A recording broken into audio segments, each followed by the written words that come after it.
সে ওই যে আগে ভুল করছে, প্রথম সবকে যে ভুল করছে সেটা আর তার ব্রেন থেকে মুছে যাবে না, সেটাই তার মনে থাকবে। এজন্য আল্লাহ রাসূল সাল্লাল্লাহু আলাইহি ওয়াসাল্লাম বলা হয়েছে তুমি আফওয়া, এই নবী আপনি কি করেন? ক্ষমা করেন। অমুলিল উরফি, আপনি সরকারের আদেশ করেন। ওয়ানিদাল জাহিলিন, মূর্খদেরকে অগ্রাহ্য করুন। এখন কেন এই কথা বলা হলো? কারণ হচ্ছে খতাবা মূল জাহিল না, যে মূর্খ সে ভুল পথে থাকবে, আর সে যদি তাকে যদি কেউ অনুসরণ করে সে ভুল পথে পরিচালিত করে, সে ভুল পথে চলে যাবে, তাকে ভুল পথে নিয়ে যাওয়া হবে। এখন যদি আমরা রাষ্ট্রের একজন এমপি বানাই দিই, মন্ত্রী বানাই দিই, মেম্বার বানাই দিই, চেয়ারম্যান বানাই দিই, সে যদি একেবারে আমরা মূর্খ হয়, যার কোরআনের কোনো জ্ঞান নাই, ধর্মের কোনো জ্ঞান নাই, আল্লাহ রাসূলের সম্পর্কে কোনো জ্ঞান নাই, যার নিজের ধর্মের সম্পর্কে যার কোনো জ্ঞান নাই, এমন মূর্খের যদি আমরা একটা দায়িত্ব দিয়ে দিই, এই পরিষেবা আপনারা আমরা দিয়ে দিলাম, বড় একটা আমার আপনি আমাদেরকে চালাবেন, তখন সে তো অবশ্যই ধ্বংস ছাড়া কিছু করতে পারবে না, কারণ সে তো নিজেকে পরিচালনা করতে পারে না। সে কিভাবে একটা পৌরসভা চালাবে, একটা দেশ চালাবে, একটা সমাজ চালাবে, একটা রাষ্ট্র চালাবে? আর রিজাল কওয়ামুন আলা নিসা, পুরুষ হচ্ছে নারীর পরিচালক। এখন নারী যদি পুরুষের পরিচালনা করে তখন কি শান্তি থাকে? ফাদাল্লাহু বাদু আলা বাদ, এর উপরে অপরকে আল্লাহ তাআলা মর্যাদা দান করেছেন। বিমা আনফাকমিন আমওয়ালিহিম ফাসসালিহাতু ওয়াল কানিতাতু হাফিজাতুল লিল গায়ব ওয়া হাফিজুনা লিল-ফুরুজ, যে নেককার নারী সে তার অবস্থানের হেফাজত করবে, আনুগত্য করবে, উপস্থিত অনুপস্থিত সে আমাদের খেয়ানত করবে না, সে আল্লাহর ভয়ে সে আমাদের খেয়ানত করবে না, তা আমাদেরকে রক্ষা করবে। আল্লাহ তাআলা ওয়াদা দিয়েছেন, ওয়া আল্লাহ, আমি আল্লাহ তাআলা তাকে ওয়াদা দিলাম, তাকে জান্নাত দিব, তাকে দুনিয়াতে দান করব, পরকালেও দান করব। তবে সেরকম প্রকৃত বিশ্বাসী সাতশা মুসলমান হতে হবে, সাতশা বান্দা হতে হবে। এই অধিকার মাত্রা আবার তো মেরুরা বিভাগের বিভাগ এদিকেও আছে, এদিকেও আছে। আমি আবার বিভাগ আবার একটু ব্যায়াম দাও, আবার একটু মুনাফিকও একটু আবার আছে, আবার একটু জামা আছে, সব দিকে হলে তো আর আল্লাহ কেটে দিব, কারণ সব দিকে তো আছে, সব দিকে তো এসে আছে, সব দিকে তো আছে। তেজন্য আমাদের আবার তো মেরুরা বিভাগের বিভাগ অর্ধেক মাইনা অর্ধেক কাজ না, তাহলে তো দুনিয়া তো আগুন আছে, অশান্তি আছে, অশান্তির আগুন শেষ হবে, আর পরকালে তো কোনো শাস্তির কোনো শেষ না। এজন্য পরিপূর্ণ বিশ্বাসী হওয়া লাগবে। কোরআনে তো 6666 আয়াত, মতান্তরে 6237 আয়াত। হ্যাঁ, এই আয়াতগুলো আল্লাহ তাআলা বলেন কেন আছে, কেন পাঠালেন? জীবনে একটা আয়াত পড়লাম না, শুধু নয়, একটা আয়াত অর্থ জানলাম না, সারাটা জীবন অর্থ শেষ হয়ে গেল। দুনিয়া আমানত, দুনিয়া হামারা। হ্যাঁ, আল্লাহ কোনো টাকা সুদ প্রতিযোগিতা লাগলাম, এই প্রতিযোগিতাতে কে কাকে হারা দিতে পারে, কে কত বড় বড় অহংকার দখল করতে পারে, এবার করতে করতে সে সব ভুলে গেছে, বেঁচে ভাড়া করে কবর চলে গেছে। অনেক টাকা দিয়ে দিয়েছে, বিদেশ থেকে আসছে, এক সপ্তাহ পরে নিয়ে কবর গেছে না, তো কি ইয়া আইয়ুহাল ইনসান, এ মানুষ তোর কিসের কথা মানতে পারে, তুই সব গেছে না, ভুলে গেছে, এখন রাইজা তো আমার একটা ভুলে খা, তো তো মাইসারা তো আমল ভাই নাই, তো তোরে এরকম দিয়ে বললো নবী রাসূলের ব্যাপারে কিছু বুঝ নাই, কোরআন কিন্তু সামনে আসে নাই। হ্যাঁ, আমার বাবাকে কখনো কোরআনের কথা বলে নাই। এজন্য যে কোরআন থেকে কথা বলবো সে সত্য কথা বলবে, যে স্বার্থ ছাড়া কথা বলে কোরআন থেকে কথা বলে, টাকা দিলেও বলে, না দিলেও বলে। তো আল্লাহ তাআলা এই কোরআন কারীম মানব জাতির হেদায়েতের জন্য, উদালিন নাস ওয়াবাইনাতিন মিনাল হুদা ওয়াল ফুরকান, মানুষের হেদায়েতের জন্য এবং বাইয়িনা সত্য এবং মিথ্যার পার্থক্য করার জন্য। কারণ কোরআন আসার আগে, নবী রাসূল আসার আগে তো মানুষ দুনিয়াতে জন্ম ছিল, যেমন ঈসা নবীকে আল্লাহ পাঠাইছেন, ঈসা নবী চলে যাওয়ার পরে 600 বছর দুনিয়াতে নবী ছিল না, তখন মানুষ ছিল গরু, ছাগল, বান্দর, এগুলো মনে হয়েছিল নারীদেরকে বাজারে বিক্রি করে দিত, কারণ সন্তান হলে বিষয় করা হচ্ছে। আর আমার নিয়ে হয়েছে সমাজ আমি কিভাবে দেখাবো? হ্যাঁ, তাড়াতাড়ি মাটির মধ্যে মাটি কাটি গর্ত করে গর্তের ভিতরে ঢুকে এলাম। হ্যাঁ, তাড়াতাড়ি ঢুকে এলাম, কেন এটা যদি সমাজে জানে আমার কথা বলি। হ্যাঁ, নারী জাতির এত সন্তান আছে যে বাজারে বিক্রি করে দেওয়া হতো, গরু ছাগলের মধ্যে তারা আছে, তাদেরকে মাটিতে ঢুকে ফেলা হতো। যখন নবী সাল্লাল্লাহু কাছে একজন 72 জনকে মাটিতে ঢুকে দেওয়ার পরে নবীর কাছে এসেছে, তখন নবী আইন পাস করলে যে আজকে থেকে কোনো কন্যা সন্তানকে মাটিতে ঢুকে দেওয়া হবে না, তাদেরকে সম্মানিত করা হয়েছে, সর্বোচ্চ সম্মান। মা হিসেবে আর জান্নাত তাহতা আকদামুল উম্মাহাত, মায়ের পায়ে হচ্ছে জান্নাত। যে তোমার সবচেয়ে ভালো ব্যবহার কে পাবে? তিনটা বছর ধরে তোমার মা, তোমার মা, তোমার মা। সেটা বলেছে তোমার মধ্যে আছে। এবার বলেছে তোমার জান্নাত তো আমার না ঢুকা, মামা তোমার জান্নাত, মামা তোমার জাহান্নাম। মামা খুশি, হৃদয় জান্নাত, হৃদয় রব্বি হৃদয় হয়ে যায়। মামা খুশি, তোমার রব খুশি। মামা অখুশি, তোমার রব অখুশি। তো জান্নাতের মধ্যে দুটো দরজা আছে, আল্লাহ এবং মা। যে মা বাবাকে সন্তুষ্ট করতে পারবে জান্নাতের দরজা দিয়া, সে জান্নাতে যেতে পারবে। আবার কেউ যদি রোজা রাখে তাহলে রায়ান সব জান্নাতের দরজা আছে, ও দরজা দিয়ে সে জান্নাতে প্রবেশ করবে। এবার যদি জান্নাতের দরজা তাহলে খোলা থাকে। তখন আবু বকর সিদ্দিক রাদিয়াল্লাহু তাআলা আনহু, আল্লাহ তাআলা তার জন্য সব দরজা খোলা রাখবে। তিনি যে কোনো দরজা দিয়ে জান্নাতে প্রবেশ করতে সক্ষম। এরকম যদি আমাদের জন্য একটা দরজা খোলা রাখে তাহলে আকি গায় একটা দরজা দিয়ে যথেষ্ট। কয়েকটা দরজা খোলা রাখবে, দরজা রোজা রাখলেন এই যে এখন আসছে, হ্যাঁ। তো ওই আগে সোমবার দিন আমরা ছোটবেলা বিভিন্ন দিকে চকলেট নিয়ে আমরা মিছিল করতাম, বিভিন্ন বড় মিছিল না আমি সোমবার দিয়ে যাবে এখন আমার বলছে আমার কোনো আমি কাটি খুশি কাটি এগুলো তো বলতো না। আমার আল্লাহ যদি তোমার এটা জানানো এটা দিকে থাকে যে সমাজের কল্যাণটা আমার যে সব যে চরিত্র বাবা হয়তো কেমন হবে যদি এটা আমি সাহস করি আল্লাহ কিন্তু সাময়িক সময়ের জন্য, কিন্তু একটা সময় এই বিপদ নিজের উপর আসবে। কারণ আমি একটু আগে বলছিলাম যে নৌকা যখন পানির মধ্যে থাকে তখন উপরের তারা লোকেরা নিচে তারা গেছে যে আপনাদের কাছে তো পানি আছে, আমাদের উপরে তারা পানি দেয়, আমাদের পানি দেয়, পানি দেয় না দেওয়ার কারণে একটা নিয়ে নৌকা কাটা শুরু করছে যে পানি সাগরের নিচ থেকে পানি হলো। তখন এই অবস্থা যদি কেউ বাধা না দেয় তখন এই অবস্থা হবে পানি তুলে শুধু নিচে তারা যারা আছে তারা মারা যাবে, নাকি উপরে তারা যারা আছে তারা মারা যাবে, হ্যাঁ সবাই মারা যাবে না। এই অবস্থাতে তো অন্তত কয়েকজন একজন যদি বলতে যাওয়া হয় তাহলে একটা বাড়ি দিতে শেষ। তো যদি কয়েকজন একসাথে একটা শক্তি নিয়ে বলে যে এই খবরদার তুমি ওটা কাটিও না, কাটিয়ে আমরা সবাই মারা যাবো, হ্যাঁ, তখন সে আর একটা করবে। আর যদি সবাই চিন্তা করে এদের আমাদের পুরো একটা আছে, যদি আমি মাথা দিয়ে একটা দিব আমি তো শেষ, আমি কিছু বলবো না, বলে সবাই বলবো আগে একটা বলবো, সবাই চিন্তা হয়েছে বললে মহিলা সবাই বলবো আগে একটা বলবো। এই কথা ছিল সবাই চুপ করে গেছে, কথা বুঝলেন। এখন তো কাছে হানি সবাই সামনে মারা গেছে না, হ্যাঁ। তো এই জন্য দিন নিয়ে আসবে একজনের মধ্যে খেয়ে যাবে একটা বাধা দেবো, এটা তো নয়। আমরা সবাই ক্ষতি কষ্ট করবো, আমরা কয়েকজন যদি বাধা দিলে এই পাঁচটা বাদ দিল, কারণ একটা লাঠি বাঁধা যায় কিন্তু 10টা লাঠি একসাথে দেওয়া হলে সেটা বাঁধা যায় না। এই জন্য আল্লাহ তাআলা বলেছেন কান নাম বুনিয়ানুম মারসুস, জমিনের মধ্যে বিশৃঙ্খলা সৃষ্টি করে না। তোমরা সীসাডালা পাঁচিলের মতো যদি 10 জন থাকো তাহলে 20 জনের উপরে তোমাকে বিজয় দান করব।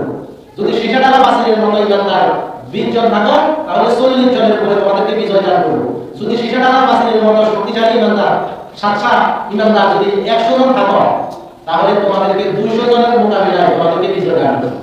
এটা দেখা যায় ইমানদার না 100 জন আছে সেটা চাই সেটা তো বলে গাত পাহাড়ে দিয়ে কিছু কথা বুঝলেন। এই জন্য কিছু করে রাসূল সাল্লাল্লাহু আলাইহি ওয়াসাল্লাম তারা ছিল 2000 আর রাসূল সাল্লাল্লাহু আলাইহি ওয়াসাল্লাম কিছু শুনে নিয়ে যায় ওরে এই অল্প শুনে নিতে থেকে বিজন থেকে আওয়াজ হয়েছিল এমন অবস্থা হয়েছিল যে একাই করছে।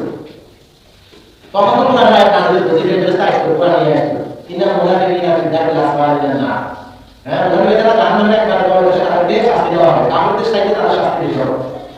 এবং এই মুনাফিকদের ব্যাপারে বলা হয়েছে ওয়াদিউল্লাহ, তারা আল্লাহকে ধোঁকা দেয়, রাসূলকে ধোঁকা দেয়, ইমানদারকে ধোঁকা দেয়, কিন্তু আসলে তারা নিজে ধোঁকা দিয়েছে একটু ঘরে না হবে। আর এটাও বলা হয়েছে যে তারা খুব খুশি মানে মতাল্লাহ আপনার কাছে দিকে যাওয়া আছে বুঝলা। রাসূল সাল্লাল্লাহু আলাইহি ওয়াসাল্লাম বলতে গেছে তারা পিছন থেকে আসে বলেছে যে বই পড়তে আছে জাহান্নামে আপনি সেও কষ্ট বেশি হবে, তারা বাড়িতে চলে আসে। তখন আল্লাহ বলেছে তারা যদি সত্য বলিয়া থাকে তারা তাহলে তাদের মৃত্যু যেন ঠেকায় রাখে, অল্প কিছুক্ষণ তাদেরকে আমি উঠা দিলাম কিন্তু তাদের কাছে মৃত্যু ফেরেশতা আসবে, এতে কোনো সন্দেহ ওয়াকানাত সাকরাতুল মাউতি বিল হাক্কি। আর ওই হাক্কি কোন হক হক বুঝলেন, হক হকের আত্মা সত্য বুঝলেন কথা। যা আমাদের আশা কে আসবো ফেরেশতা আসবো, সাকরাত তো কি মৃত্যুর ফেরেশতা, তাহলে মৃত্যুর ফেরেশতা প্রত্যেকের নিকট আসবো, এটা কোনো মিথ্যা বিকাশ করো। তারা বলছে তারা পেছন থেকে চলে গেছে তাদেরকে বলেন কম করার জন্য শুরু দিয়েছি, কিন্তু মৃত্যুর ফেরেশতা আসবো তারা যদি ক্ষমতা থাকে তাহলে বলেন তারা যেন ঠেকা দেয়, ফেরেশতাদেরকে যেন ঠেকা দেয় যে আমার মানুষ না আমি না আমার অনেক শক্তি, হ্যাঁ যা মা আশার জিন্নি ওয়াল ইনসি, এই মানুষ এবং জিন তোমরা যদি আল্লাহকে অমান্য করো, আল্লাহর কোরআনকে অমান্য করো, আল্লাহর হুকুম অমান্য করো, তোমাদের কারণ সেও পাও না, কিন্তু আল্লাহর কাছে ক্ষমা চাও, সাহায্য চাও, আল্লাহ আমি তো পারি না আমাকে শক্তি দান করো, কিন্তু তোমাকে বিবেক দিছি, বুদ্ধি দিছি, তুমি মুনাফিকের আশ্রয় নিছ, ফাসিকের আশ্রয় নিছ, তাহলে তোমার বুদ্ধি ছাড়া আছে। তাহলে সাকরাতুল মাউতি বিল হাক্কি, প্রত্যেকের নিকট মৃত্যুর ফেরেশতা আইব, এটা সন্দেহ আছে না? আমরা আপনার কাছে আইছি মানে ধরা আছে, আমাদের বাবা তারা অনেক শক্তি ছিল, তাদের শক্তি কিন্তু আমাদের চেয়ে বেশি ছিল, কথা বুঝেন? হ্যাঁ, তারা যে কাজ করতে পারে সেটা আমরা পারি না, কিন্তু তাদের শক্তি আরো অনেক বেশি ছিল। এত শক্তি থাকার পরেও তারা কিন্তু মৃত্যুকে ঠেকাতে পারে না, আমরা তো আরো দুর্বল, তাহলে আমরা কি পারবো?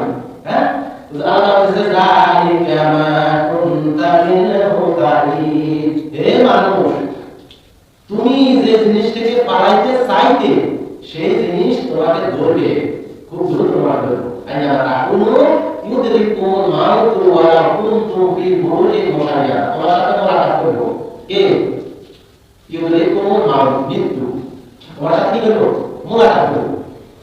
মোলাকাত কি দিয়ে করব? সামনে দিয়ে করব, ফেরেশতা আগে কিন্তু সামনে দিয়ে, আর যদি বড় বড় কাজ আছে নি এই ঘর বড়ি বিভিন্ন বড়িটা সামনে দিয়ে সামনে দিছে, আর অনেক ঘর বিচারা মানে বলে যে ফেরেশতা আগে মোবাইল একটা ধরে করে গেছে, এটা না তো না সম্ভব হবে তাকে তাই করি। হ্যাঁ, এখন আল্লাহ শক্তি বুঝে আছেন যে আল্লাহ একটা শক্তি যেটা কাছে পৃথিবীর কোনো শক্তি টিকতে, এখন রাজনীতির মধ্যে আমেরিকা লস চলে আসে। হ্যাঁ, তারা হলো সবচেয়ে ধনী, তারা হলো সবচেয়ে শক্তিশালী, পৃথিবীর মধ্যে সর্বশ্রেষ্ঠ শক্তিশালী তাদের কাছে লস, কিন্তু সব টাকার পরে আল্লাহ একটা ধাক্কা দিয়েছিলেন পড়ে গেছিলেন, আসছে। হ্যাঁ, টিকতে পারবে না, আমার শক্তির কাছে আমরা হচ্ছি একেবারে পরিবার ইনসান ওয়াইফা, এটা বুঝতে পারছে? এতে কোন কোন এটা দিতে হয়ে আসছে আমাদের ভাষায়, বুঝেন? আবার এটা যা এই মাত্র দিতে পারে, তো ওটা নেই এই শক্তি তো আমাদের আছে। আমরা ওয়ামা করতে করতে প্রসেস করি, এই বিজনেস মধ্যে আমরা মধ্যে আর এটা আমরা কাজ মানে এটা পারি না, এগুলো অনেক খালি হয়। এইভাবে তো দুই প্রসেস হয়ে যায়, কথা বলতে পারে, কথা বলতে যাচ্ছে মাত্র দিতে পারে, কাজ কাজ করে যায়, বড় নেপালে যায়, ভাইরাস যায়, আমাদের ভাষায় বড় বাসু সে ভূমিষ্ঠ হওয়ার পর আমাকে ধম ধম করে টানি দিয়ে ওলাকে কিছু বাইরে খাওয়া শুরু করে, ঠিক আছে? আর মানুষের চেক করে সেটা পারে না, সেই বড় মানুষকে টানি দিয়ে বলা হয়ে যায়, তখন মা সে আগে তখন দুধ দিয়া দেয়, ঠিক না? দুধ দেওয়ার প্রথম অবস্থা বেশি থাকে, তার বাবা সিরিয়াল দিচ্ছে প্রতি দিয়ে কত দিন মতোই আগে ছোট মানুষ তারা কি যাবে ব্যাখ্যা করবে। হ্যাঁ, এইবার সে করে আপনি দিয়েছে। হ্যাঁ, এখন সে কি করবো? বাসি থাকবো। এইভাবে কত সূক্ষ্মভাবে এই দুর্বল, একেবারে দুর্বল, পৃথিবীর সৃষ্টির মধ্যে সর্বশ্রেষ্ঠ দুর্বল। হ্যাঁ, এই দুর্বলদের সর্বক্ষেত্রে আল্লাহ তারা একেবারে বড় করছে, শক্তি দিয়েছে, বাকি কন্যা সম্পন্ন, এখন সেই সব কিছু করতে সম্ভব, তার অনেক শক্তি। আবার তার যে দুর্বল ছিল ওই জায়গাটা আমি অবস্থায় যদি ভাইয়া থাকে, হ্যাঁ ভাইয়া থাকলেও আবার সেই একই অবস্থা কোথায়, সে খানা খাইতেছে কিন্তু সে আবার শিশুর মতো দুর্বল হতেছে, কিন্তু আর যারা খাইতেছে আর শক্তিমান হতেছে। এইগুলা কে রান হচ্ছে? আল্লাহ। দেখছেন ওই রোদের পানি না ইয়া পরে পানি, হ্যাঁ মানে নিচ থেকে আল্লাহ কত শত পানি করে আমাদের খাওয়া দেয়, এই পানি না খাইলে কে বাঁচবে? রোদের আলো না থাকলে কি কাটবে? যে আম জাম কাঁটা কোরআন বড় আছে যারা সবগুলো করে রাখবে, এর থেকে হজম করার শক্তি দিয়ে আছে, এই হজম শক্তি দিয়েছে আল্লাহ। রোদের আলো না থাকলে হজম হতো না, রোদের তেজ না থাকলে হজম হতো না, কোনো কিছু হজম হতো না, রোদের মাত্রা হজম কিছু না। তো আল্লাহ তাআলা সেই সত্তা দুর্বলতা তার কোনো নাই, তোমরা নাই গুণায় তারা একেবারে দুর্বলতা, সেই আল্লাহ বলতেছে যে তুমি যদি তোমরা শান্তিতে থাকতে চাও তাহলে নেকামল করো না, তাহলে তোমাদের মধ্যে থেকে একজনকে, তার মধ্যে থেকে 20 জন থাকলে সবাই চিন্তা করো কে নাম আল্লাহকে ভয় করে। আল্লাহ ভয় নাকি সে কথা না বলা, আল্লাহ দেখা করা না, শুনতে করা না, হাত করা না, খাওয়া বলা না, না না এভাবে সর্বগুণ আছে যে তাকওয়া আমার আল্লাহকে ভয় করে চলে। হ্যাঁ, এমন লোককে তো সবাই বুঝে মুখের সামনে তবে না, আবার এতে যদি ভুল করে সবাই কিন্তু আমার তো আল্লাহ ভরা তারা নিজেই, হ্যাঁ 3 দিনের না আগে কিন্তু ভুল করে ধরে সেই জায়গায় আগায় আপনাদের সামনে আগায় যাবে মাসা। তো এইভাবে মসজিদে নিয়মে রিজার্ভ করা যাবে না, আসতে হবে একটা সমাজের দাঁড়িয়ে মারে কথা মানে এই প্রয়োজন মানে থানার মানে তার কিন্তু আমরা তার কোনো মানে তার কাছে দেখবা আমাদের তো তার সাথে তো আর খুব আরো মানে কলেজে যাবে সে চাকরি করতে তার গাড়ি আরো আছে, কথা বলুন না, তার খুবই আলাদা আছে, তার বাইরে আরো আলাদা। হ্যাঁ, তারপরে সে কি আমার মতো খেলা করেনি, সে কি সত্য কথা বলে না মিথ্যা কথা বলে, তার চরিত্র কি রাত দিনে অন্ধকারে আর আলোতে মানুষের সামনে আর পিছনে সরকার কি পরিষ্কার আছে, সব কিছু চাইছিনি তারপর ধরে ভাই আমার কাছে এক কেজি স্বর্ণ এক ভরি স্বর্ণ তো দেখবেন যে এটা পরীক্ষা করছেন একটা স্বর্ণ রাখা দাঁড়ানো বিজনেস আছে এবার পরীক্ষা নিতে করি তারপরে তার নাম লেখা আছে কি মধ্যে আমার কাজ দরকার দিন জানা এতে তাই ছোট না বড়টা তুমি ঠিক মতো মাথা দিয়েছেন ওরা আগে তুমি এটা তোমার কথা থাকবে তারপরে ভাই এত রাখতে চরিত্র ঠিক আছে দিনটা ঠিক আছে এত মাথা খারাপ পাবে এত মাথা রাখা হবে এভাবে একটা টুকটাক করে সব দেখে ওরা একটু মাথা গেছে এত মোবাইল দিচ্ছেন তারপরে এত সব কিছু টুকটাক করে কি করি পর্যবেক্ষণ করে তারপরে বলে আল্লাহ আকবার তো এই দিলে মাথা জানা মারা দিলে আমরা আমরা জানা না ভালো লাগে কয়জন দশজন তো দশজন দিয়ে এত টুকটাক করে দেখে তাহলে আমাদের এটা শিখানো আর হচ্ছে এইভাবে এটাই শিখেছে যে নামাজ এটাই শিখা যে আমরা একজনকে তোমরা আমাদের দায়িত্ব দিলা যার কারণে সমাজের সবাই শিখে থাকে আর সবাই জানাতে চায় এটার জন্য ইসলাম এটার জন্য ধর্ম রসুল সাল্লাল্লাহু আলাইহি ওয়াসাল্লামকে এই ভাষায় আল্লাহ তাআলা করে গেছিলেন দুনিয়া থেকে সমস্ত দুর্বল অক্ষমতা এগুলো সেট করে একটা পুরা পাঠাইছে যে জায়গাটা সবচেয়ে শক্তি সেকেন্ডের ভিতরে কত কোটি মান চলে যায় গোড়া ফসলের চেয়ে একটু বড় গোড়া চেয়ে একটু ছোট জান্নাতে একটা প্রাণী তার ভিতরে চলে সুবহানাল্লাহি আসরা বিআবদিহি সুবহানাল্লাহি মানে সমস্ত দুর্বলতা অক্ষমতা না বাকি সব থেকে যিনি সর্বশক্তিমান তিনি সেই আল্লাহ তার বান্দাকে সেকেন্ডের ভিতরে নিয়ে গেছেন এক ভাষাতে বলতে জানেন